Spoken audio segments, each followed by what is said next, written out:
লীগের নতুন পরিকল্পনা ফাঁস। কাউকে হাসিনা থেকে খুনি হাসিনা হতে দেয়া যাবে না বলেছেন সার্জিস আলম। এটিএম আজহারের খালাস উদযাপন করায় এনসিপিকে বর্জনের ঘোষণা সায়ানের। এতক্ষণ শুনছিলেন সংবাদ শিরোনাম, এবারে বিস্তারিত।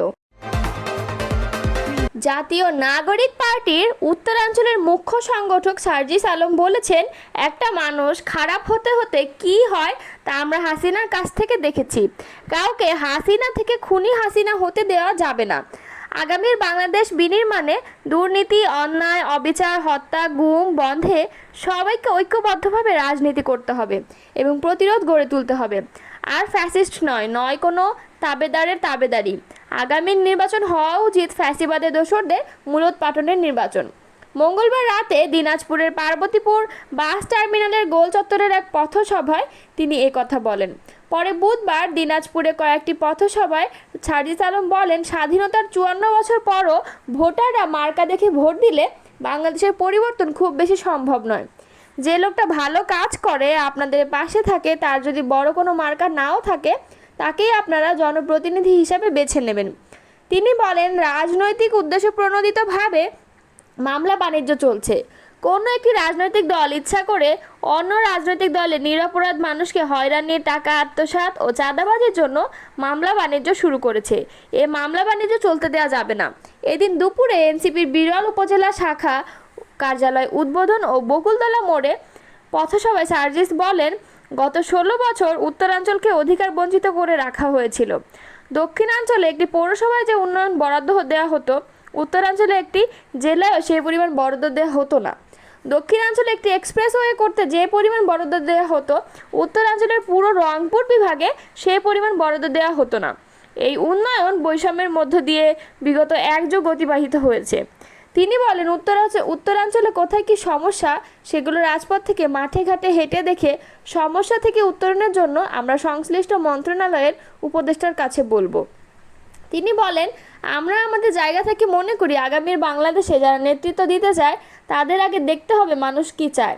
সার্জিস ছাড়াও পথসভায় এনসিপির কেন্দ্রীয় ও স্থানীয় নেতারা বক্তৃতা দেন। বিনোদন জগতে সঙ্গীতাঙ্গনে জনপ্রিয় সঙ্গীত শিল্পী ফারজানা ওয়াহিদ শায়ান সামাজিক মাধ্যমে নিজের ফেসবুক আইডিতে একটি স্ট্যাটাস দিয়েছেন।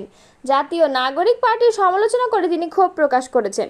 বুধবার 28 মে দুপুর 1টার দিকে ক্ষুব্ধ প্রতিক্রিয়া জানিয়ে তিনি স্ট্যাটাসটি দিয়েছেন। এনসিপিকে উদ্দেশ্য করে সঙ্গীত শিল্পী ফারজানা ওয়াহিদ শায়ান লিখেছেন, এনসিপি যে ওই জায়গাটা ধরতে পারেনি তা তাদের বুদ্ধিমত্তার নির্দেশক।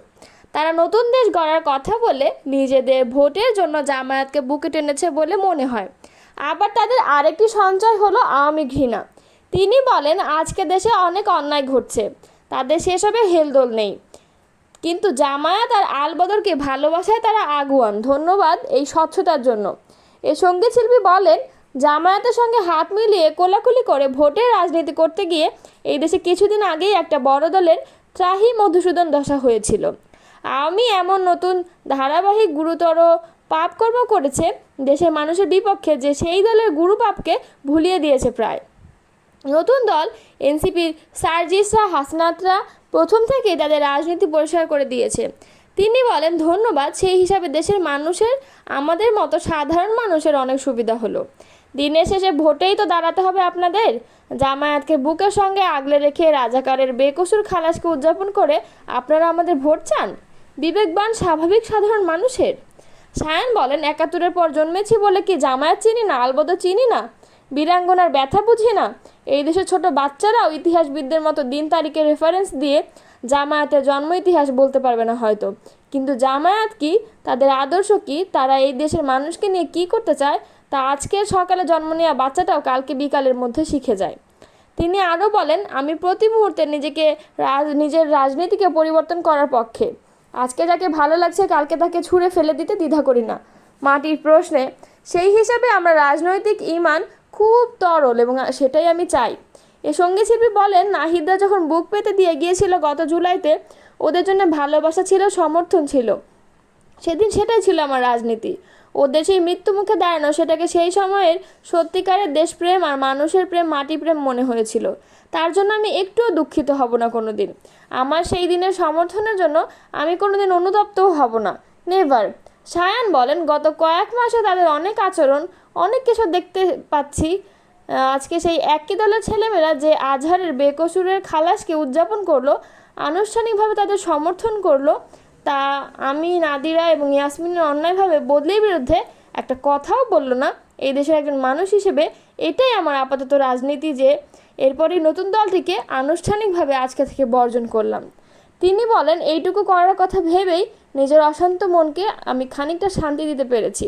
আগামী নির্বাচনে আমি এনসিপি, জামায়াত ও এই সমমনা দলগুলোকে ভোট নিজে তো দেবই না, এবং মানুষকে অনুরোধ করব তারা যেন এই দলগুলো থেকে দূরে থাকেন।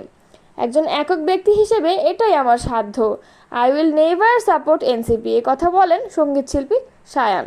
রাজধানী সহ সারা দেশে রাজনৈতিক নেতাদের হত্যার মাধ্যমে পরিস্থিতি অস্থিতিশীল করার পরিকল্পনা ছিল সুব্রত বাইন ও তার বাহিনীর। তাদের টার্গেটে ছিল বিএনপি, জামায়াত ও এনসিপির শীর্ষ পর্যায়ের নেতারা। উদ্দেশ্য ছিল অস্থিতিশীলতার মাধ্যমে দেশে রাজনৈতিক সংকট সৃষ্টি করা। এ ষড়যন্ত্রের পেছনে রয়েছেন নিষিদ্ধ আওয়ামী লীগের শীর্ষ পর্যায়ের কয়েকজন নেতা। এ পরিকল্পনার প্রধান সহযোগী ছিলেন তাদের শিষ্য আবু রাসেল মাসুদ ওরফে মোল্লা মাসুদ। পরিকল্পনা বাস্তবায়ন করতে এরই মধ্যে হুন্ডির মাধ্যমে প্রতিবেশী একটি দেশ থেকে মোটা অঙ্কের অর্থ পাঠানো হয় তাদের বাহিনীর কাছে। ওই অর্থ দিয়ে বিভিন্ন এলাকায় শুটার ও কিলারদের সংগঠিত করেছিল সুব্রত বাইন বাহিনী। মঙ্গলবার রাতে হাতিরঝিল থানায় হস্তান্তরের পর গোয়েন্দা হেফাজতে তাদের জিজ্ঞাসাবাদে বেরিয়ে আসে এমন চাঞ্চল্যকর তথ্য। তদন্ত সংশ্লিষ্ট সূত্রে এসব তথ্য জানা গেছে। এদিকে রাজধানীর হাতিরঝিলে থানার অস্ত্র মামলায় সুব্রত বাইনকে 8 দিন ও অপর 3 জনকে 6 দিনের রিমান্ড মঞ্জুর করেছেন আদালত। পুলিশের আবেদনে বুধবার অনুমতি দেন ঢাকার অতিরিক্ত চিফ মেট্রোপলিটন ম্যাজিস্ট্রেট জাকির হোসাইনের আদালত। সুব্রত বাইন ছাড়া অপর আসামিরা হলেন আবু রাসেল মাসুদ ওরফে মোল্লা মাসুদ, শুটার আরাফাত ও MSS শরীফ। এদিন সুব্রত বাইন সহ 4 আসামিকে বিকাল 3:15টার মধ্যে ঢাকার মেট্রোপলিটন ম্যাজিস্ট্রেট আদালতে হাজির করা হয়। তাদের রাখা হয় CMM আদালতের হাজতখানায়। বেলা 3টা 42 কঠোর পুলিশ প্রহরায় তাদের আদালতের কাঠগড়ায় নেওয়া হয়। এ সময় হেলমেট, বুলেট প্রুফ জ্যাকেট ও হাতকড়া পরানো ছিল। পরে কাঠগড়ায় নিয়ে তাদের হেলমেট ও এক হাতে হাতকড়া খোলা হয়। রিমান্ড শুনানি শুরুর আগে আদালতে সাংবাদিকদের উদ্দেশ্যে সুব্রত বাইন বলেন, সত্য কথা লিখবেন, আমি যা তাই লিখবেন, আমারও তো পরিবার আছে, কিন্তু আমি 1987 সাল থেকে কোনো প্রতিবাদ করিনি। সাংবাদিকরা এত খবর রাখেন, 2.5 বছর আগে আমার আয়না ঘরে